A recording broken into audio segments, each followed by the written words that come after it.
please subscribe and don't forget to press the bell icon to get notified whenever we upload a new video. That is the time frame I'm thinking that we'll be able to fix up all these problems, because we are already going for different type of audits, where structural audit, where the issues were there, where we missed out, and audit about the forensic audit of these things, that where the money has gone and how it has been fixed up. So all these issues we will get fixed up, and we are on the path of recovery, and hopefully we'll be able to come out of this. So thanks for giving us time for explaining our position in the matter, and I request you to, if you have any questions, preference will be for maybe first financial institutions or all. Anybody can make questions. You're welcome. Thank you very much. Ladies and gentlemen, we will now begin the question and answer session.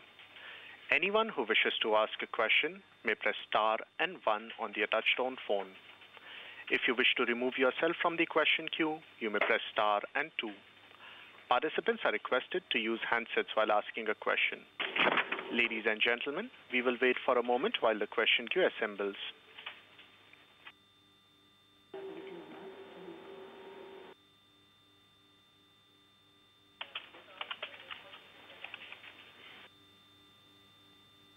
We will take the first question from the line of Kunal Shah from Edelweiss. Please go ahead. Yes, Mr. Kunal. Yeah. So firstly, with respect to the exposure which is being highlighted, 11,300 odd crores. Kunal, you're not audible. Please get So, yeah. So with respect to the exposure which is being highlighted in terms of 11,300 crores, so is it a cumulative exposure over last 7 years? It is the gross exposure, or this is something which is outstanding? Maybe rollovers would also be included within this, and there could be like a lower amount. So how should we read into the overall quantum which is being highlighted? So this is a outstanding exposure as per our SWIFT system, that the amount of LOCs which have been issued by the bank through SWIFT system.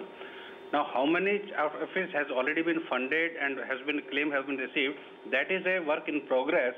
Exact liability will be able to freeze out after some time, but as of now, these are the amount of letter of undertakings and letter of LCs which has come to our light, and we have disclosed it. So this doesn't include the rollover. So suppose if something which would have been issued in 2012. No.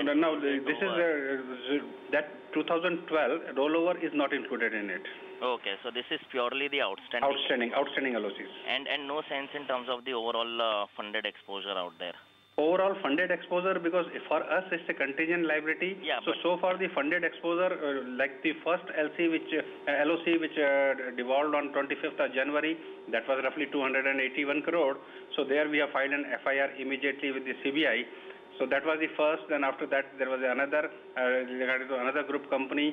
So after detection of the one, then the amount started coming out in the curve. And now this is the thing which prima facie we got it up to recently. And this includes all, maybe with respect to Nirav Modi, as well as you highlighted that. Yes, everything. It relates to two major accounts of the Nirav Modi group as well as the Gitanjali. So both are included in this. All are included in it. And just last question in terms of maybe what we saw, the RBI maybe getting few banks under the prompt corrective action. Okay, wherein maybe there have been some issues. So do we see the repercussions of them being there on PNB as well, wherein it could also be dragged into the PCA because of this entire incident which has happened? Because in case of a boy also, we saw that there have been few LCs wherein they turned into GNPLs, and it's also there under PCA. So could it come through even with respect to PNB? Well, what RBI will decide, I cannot say right now, but what I'm sure of is, as per the PCA framework, there are 3 points which triggers it. And the 3 points which triggers is, one is capital adequacy, another is the NPA levels, and third one is return over assets. Yeah. So in the 3 parameters, as of now, we are breaching only one, that is NPA levels below 6%. So we are in the bracket 1, which do not trigger PCA mechanism. As regards, if we say this outstanding liabilities, even if all these liabilities, that's a hypothetical thing, all these worst case scenario, if all these liabilities devolve on us, and the regulator find that, okay, no other bank is at fault and everything is fair, and then you have to meet out these liabilities. So in the worst case scenario, still we will not be breaching our regulatory capital requirement, because the regulatory capital requirement for CET1 is 5.5, whereas as of now we are at a much better levels. That 8.05 is there. Okay, but accounting for that, if it comes down, then also we are not seeing the risk on capital. Yes, yes. Even if the entire liability is devolved on us, we will not be breaching that requirement. So there is no reason for RBI to come for PCA. But then it's a regulator. I cannot say anything about it. Okay. Yeah. Thank you. Thank you. The next question is from the line of Mehruk Ajania from IDFC. Please go ahead. Yes, sir. Hi. So would it be able to quantify your whole bank LOUs, not only to this account, but in general, what would be the LOUs? And if not for the whole bank, those from the Hong Kong branch?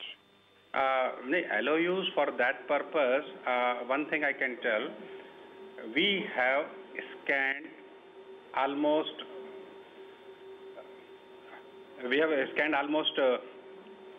all our branches, not almost, barring this one branch, we did not find any issue, because we deputed our inspection and audit teams.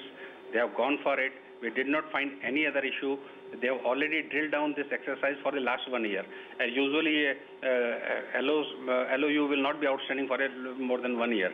So we are not anticipating any major blue from any other branch except this branch.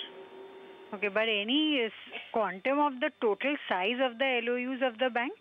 That is already in the public domain. If you want, that's around 11,300 crore is the amount which is already in the public domain. That is the outstanding. No, not for these two groups. Achha, for total.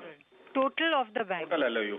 So total LOU, I don't have the figures right now, but that doesn't mean that doesn't create any risk on us.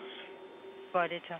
So, and the other thing is that obviously RBI, you would have spoken to RBI, you would have been in a dialogue with RBI over the last few days. So what is their feedback? What is it that they want you to do? RBI, we have not, right now they are assessing the situation. I think they are working on it, and the advices will follow. Right now we have not received anything.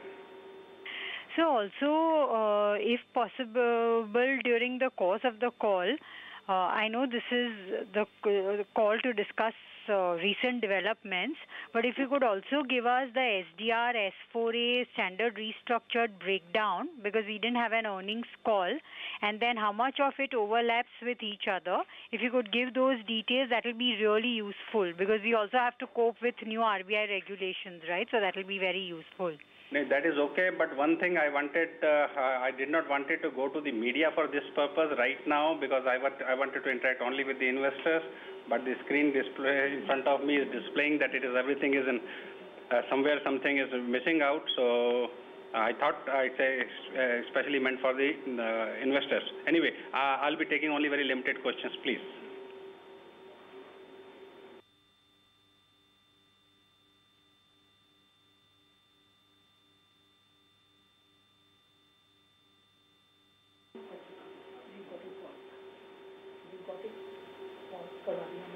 But you always put me in an embarrassing situation.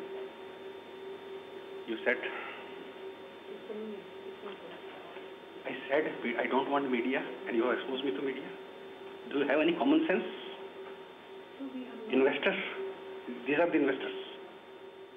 Hell with it. Ladies and gentlemen, you are requested to stay connected, please.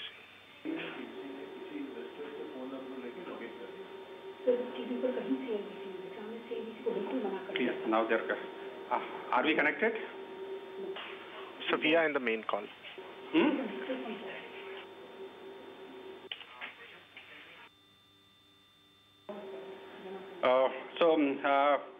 Ladies and gentlemen, sorry for interruptions right now.